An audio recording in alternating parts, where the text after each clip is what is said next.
बिस्मिल्लाहिर्रहमानिर्रहीम।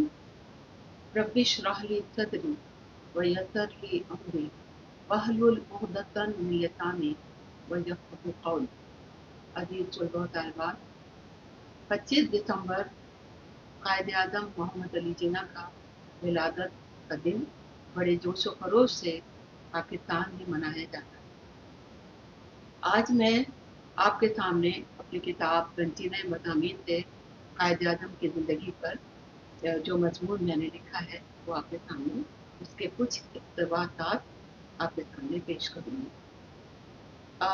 चूँकि तलबा तालिबात को ज़रूरत होती है ऐसे मजमून की, क्योंकि बहुत सारे स्कूलों में मजमून नवीसी के मुकाबले होते हैं और कहीं डिबेट्स होती हैं, और तो ये मजमून यकीनन तलबा तालिबात के लिए बहुत फ़ायदेमंद होगा और वो इससे पूरी तरह बहरामंद हो सकेंगे।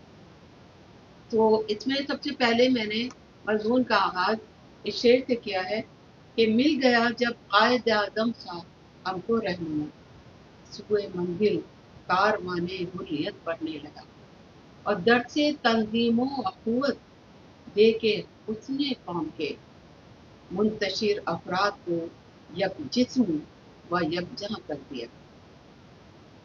इस पूरे अर्ज़ पर हर रोज़ हज़ारों सैकड़ों लोग दुनिया में जन्म लेते हैं, लेकिन उन हज़ारों और सैकड़ों लोगों में कुछ लोग ऐसे होते हैं जिनको ज़माना नहीं बनाता बल्कि जो ज़माने को बनाता, और जिन्होंने अगर सुबह की तमन्ना की तो रात की देवी ने अपने दिल के दिए बुझाकर उनको एक मुस्कुराती हुई नई सुबह बख्श दी।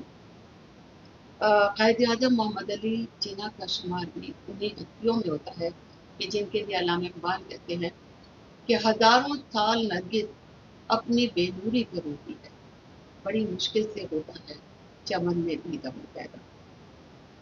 और इसमें इसी मज़मून का इक़्तिबास आपके सामने पेश करती हूँ कि क़ायद-ए-आज़म मोहम्मद अली जिन्ना का शुमार उन अज़ीम रहनुमा में होता है जिन्होंने ग़ुलामी के अंधेरों में सुबह आज़ादी का सूरज चमक दिया। शख्सियत के एतबार से क़ायद-ए-आज़म एक सीधे साधे आदमी थे, लेकिन खूबियों के लिहाज से वो आला शख्सियतों में शुमार किए जाते थे। इनका अज़्म वो था जिसे यकीन मुहक्कम कहते थे। इनके अमल का नाम अमल पैगम, इनकी खिताबत सुखने दिलनवाज़ थी, इनकी खुददारी नज़रिया खुदी का नमूना थी।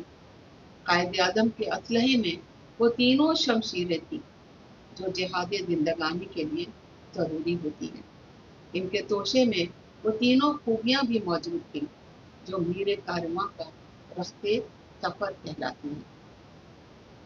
क़ायद-ए-आज़म मोहम्मद अली जिन्ना 25 दिसंबर 1876 में बरोज़ इतवार कराची में पैदा हुए। आपके वालिद जिन्ना पूंजा थे जिनका चमड़े का कारोबार था। इब्तदाई तालीम सिंध मदरसतुल इस्लाम से हासिल की। 1892 में आला तालीम हासिल करने के लिए इंग्लिस्तान गए और वहाँ उन्होंने 1896 में बैरिस्ट्री का इम्तहान पास किया। लंदन में रहकर इनमें सियासत का शौक भी उजागर हुआ। उन्होंने लंदन की मुख्तलिफ लाइब्रेरियों की मेंबरशिप हासिल की और सियासत और लिटरेचर और दीगर किताबों का मुताला किया। 1896 में बम्बई हाई कोर्ट में एडवोकेट की हैसियत से रजिस्ट्रेशन हासिल किया और प्रैक्टिस शुरू की। सियासत से उनको ज़माने तालिब इल्मी ही बहुत दिलचस्पी थी, चुनांचे वो संजीदगी से सियासी हालात और वाक़यात का जायज़ा लिया करते।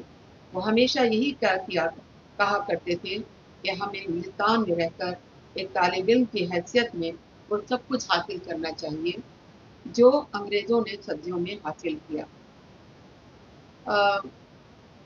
1906 में ऑल इंडिया कॉन्फ्रेंस में शमूलियत इख्तियार की। इस वक्त ये वाहिद ऐसी जमात थी جو ملک کی آزادی کے لیے جدوجہد کر رہی تھی۔ 1920 میں 14 سالہ رفاقت کے بعد کانگریس کی رکنیت کے مستعفی ہو گئے۔ 1924 میں مئی آل انڈیا مسلم لیگ کے اجلاس منعقدہ لاہور کی صدارت کی۔ آپ کو اس اجلاس میں آئندہ 3 سال کے لیے مسلم لیگ کا صدر منتخب کیا گیا۔ 1946 کے عام انتخابات میں آپ کی قیادت میں 100% مسلم نشستوں پر مرکزی اسمبلی میں مسلم لیگی امیدواروں کی کامیابی ہوئی۔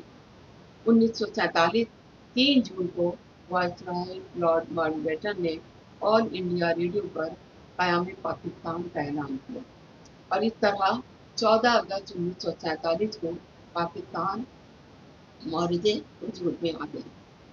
بانی پاکستان محمد علی جناح پاکستان کے پہلے گورنر جنرل ہوئے۔ اس وقت آپ کی عمر 71 برس تھی۔ آپ پاکستان کو جلد سے جلد ترقی یافتہ ممالک کی صف میں شامل کرنے کے خواہشمند تھے۔ حکومت کا ہر چھوٹا بڑا معاملہ آپ کی نظر سے گزرا، اسی غور و فکر میں رات دن جاگ جاگ کر گزارے۔ اس لگاتار محنت نے آپ کی صحت پر بہت برا اثر ڈالا۔ 11 ستمبر 1948 کو اسی حال ایک دن آپ کی طبیعت اچانک خراب ہو گئی، اور اسی حالت میں انہیں بذریعہ ہوائی جہاز کراچی پہنچایا گیا، اور ہوائی اڈے پر اترتے ہی وہ بھی ہوش ہو گئے، اور اسی بے ہوشی کے عالم میں رات 10:25 پر آپ کا انتقال ہو گیا۔ آپ کا مزار کراچی میں۔ اس مضمون کے اینڈ میں بھی میں نے ایک شعر لکھا ہے کہ مرقد بابائے ملت سے یہ آتی ہے صدا، رنگو نسل و خود نمائی کے بتوں کو توڑ، چاہتے ہو گر بھلائی اپنے پاکستان کی، علم کی قوت سے طوفانوں کے رخ کو موڑ دو، اور عزم و تنظیم و یقین ہے اصل بنیاد حیات، متحد ہو جاؤ لوگوں بے اصولی چھوڑ دو۔ خدا حافظ۔ میں آپ سے ضرور یہ گزارش کروں گی کہ آپ اس ویڈیو کو زیادہ سے زیادہ شیئر کریں، تاکہ زیادہ سے زیادہ طالب علم اس سے مستفید ہو سکیں، اور اس کو ضرور سبسکرائب کریں۔ اللہ حافظ۔